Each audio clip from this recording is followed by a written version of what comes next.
con la señal porque estoy viendo. Bueno, esperemos que el internet nos ayude hoy en esta mañana. Y a mí me ha tocado el texto de Primera de Juan 5:9, que dice que si recibimos el testimonio de los hombres, mayor es el testimonio de Dios, porque este es el testimonio con que Dios ha testificado acerca de su Hijo. Como podemos ver que la primera epístola del apóstol Juan, vemos que esta carta fue escrita a la iglesia en Asia Menor y allí enfatiza. ¿Sí me están escuchando? ¿Aló? Sí, ¿Sí me hermana. escuchan? Hermanita, sí. Sí, hermano. Sí, Bueno, y hermanita. vemos que No, allí enfatiza la importancia de la fe en Jesucristo y la certeza de nuestra salvación. Entonces vemos que el propósito de esta carta es animarnos, animar a los creyentes a mantener su fe en Jesucristo. Tanto en aquella época como en ahora, en el actual, todavía estas cartas son vigentes, tanto para el mundo anterior, pero para como nosotros. Entonces vamos a mirar, porque el tiempo es pequeñito, vamos a mirar el testimonio de Dios. Se refiere a la revelación de Dios sobre sí mismo, su carácter, planes y propósitos, especialmente en la relación con su Hijo Jesucristo. En la Biblia, el testimonio de Dios incluye muchos factores. Vamos a ver unos cuantos factores del testimonio de nuestro Señor y nuestro Padre Celestial. El primer testimonio lo vemos en la divinidad y humanidad de Jesucristo. Eso lo vemos en Juan, el Evangelio de Juan 1:14. Por favor, anoten la cita y más adelante la pueden leer porque el tiempo no nos da. Pero sí he querido enfatizar todos estos conceptos, todos estos puntos para que así nosotros aprendamos un poco más. Entonces, aquí voy a leer unas cuantas citas. Evangelio de Juan 1, del 1 al 14. Ahí encontramos la divinidad y la humanidad de Jesucristo. En Hebreos 1:6, 1, del 1 al 3 nos dice la palabra de Dios que Dios, habiendo hablado muchas veces y de muchas maneras en otro tiempo a los padres por los profetas, en estos postreros días nos ha hablado por el Hijo, a quien constituyó heredero de todos y por quien asimismo hizo ¿qué?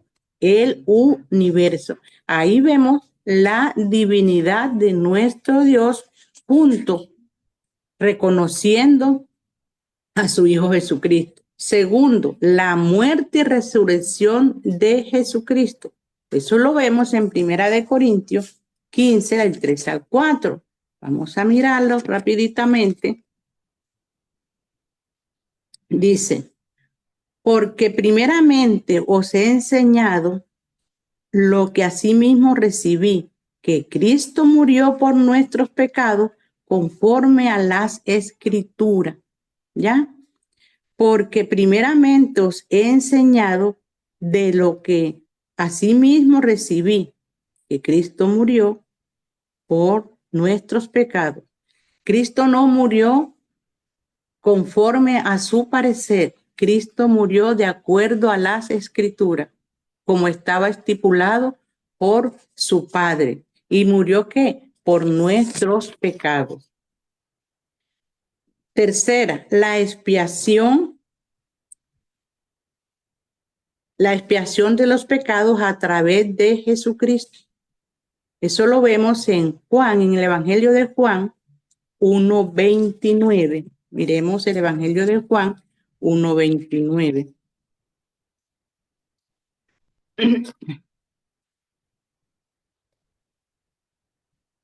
Dice la palabra del Señor. El siguiente día vio Juan a Jesús que venía a él y dijo, he aquí el Cordero de Dios que quita el pecado del mundo. Entonces ahí podemos ver cómo Juan reconoce esa autoridad, reconoce a nuestro Señor Jesucristo como esa autoridad, el que venía a quitar los pecados de nosotras, de nuestra familia, de todo el mundo. Que el mundo no le obedeció, ya es otra cosa. Pero nosotras, las que ya hemos obedecido, debemos estar siempre atentas y amándolo a Él. También lo vemos en Primera de Juan 2:2, que dice, y Él es la propiciación por nuestros pecados, y no solamente por los nuestros, sino también por los de todo el mundo. O sea que no nos sintamos, digamos, orgullosas de que no, ya yo soy salva porque yo soy, y Cristo murió únicamente por mí. No, Él es el que perdona los pecados de todo el mundo.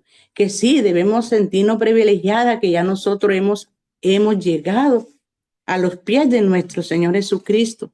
Ya nosotros nos hemos arrepentido y ya nosotras estamos escritas en el libro de la vida.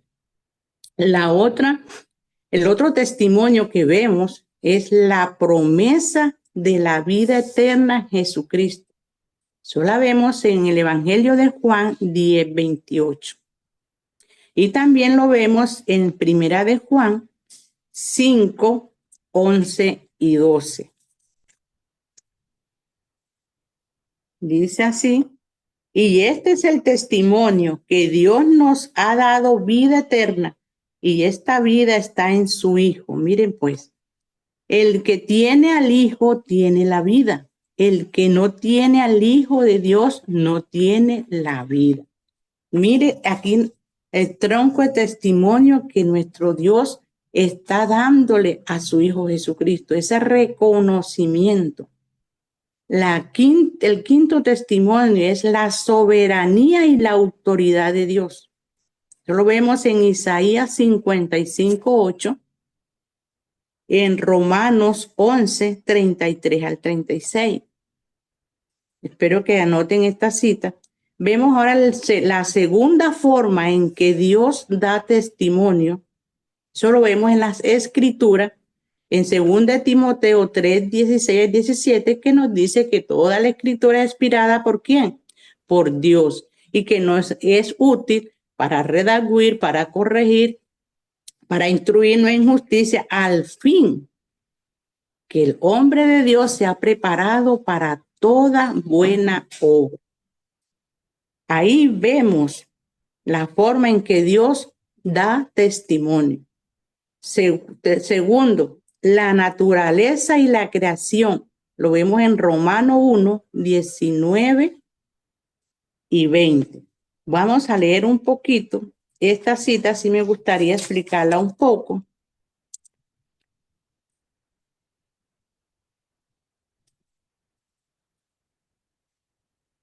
Dice Romanos 2:14, dice la palabra del Señor.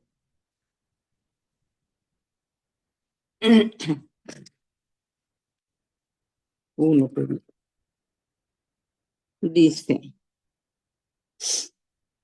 Romanos 1:19, nos dice, porque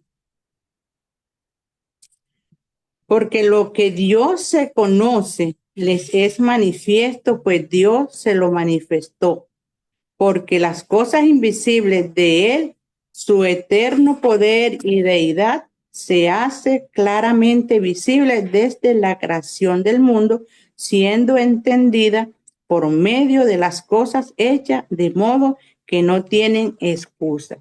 Entonces, por medio de Dios, vemos todas las cosas. Hoy en día no tenemos esa excusa de que Dios no es el creador del mundo, el creador de la naturaleza, el creador de nosotras mismas. Entonces tenemos esa creación de Dios, está intacta todavía, mis hermanos, está intacta.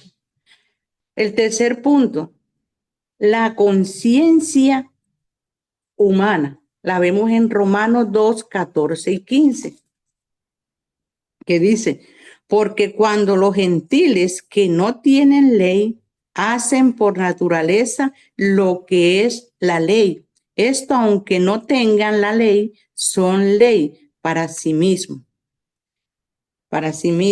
mostrando la obra de la ley escrita en su corazón, dando testimonio su conciencia y acusándoles o defendiéndoles su razonamiento. Entonces vemos aquí que el apóstol Pablo escribe a la iglesia en Roma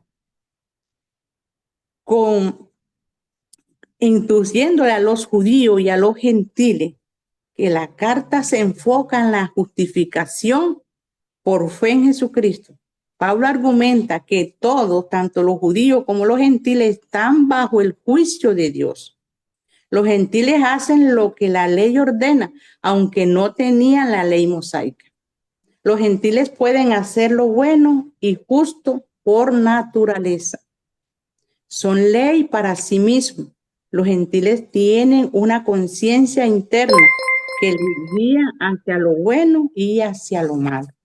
Entonces vemos cómo los gentiles pueden y reconocen, aunque ellos tienen una conciencia interna, para hacer lo bueno y para hacer lo malo. Lo mismo somos nosotras, tenemos una libre albedrío. El quinto punto del testimonio de Dios es la promesa. Los profetas y apóstoles en Hebreo 1:2, segunda de Pedro 1:20-21. El quinto promesa es el Espíritu Santo. Lo vemos en Juan 15:26 y primera de Juan 5. Miremos la tercera característica del testimonio de Dios. Él es autoridad y la palabra de Dios, no de hombre. Dios es la autoridad de nosotras y no la palabra de los hombres. El segundo es la veracidad. Él es verdad y no miente. Dios jamás miente. El tercero es poder. Él tiene el poder de transformar vida. El cuarto es eterno, es para siempre, no temporal.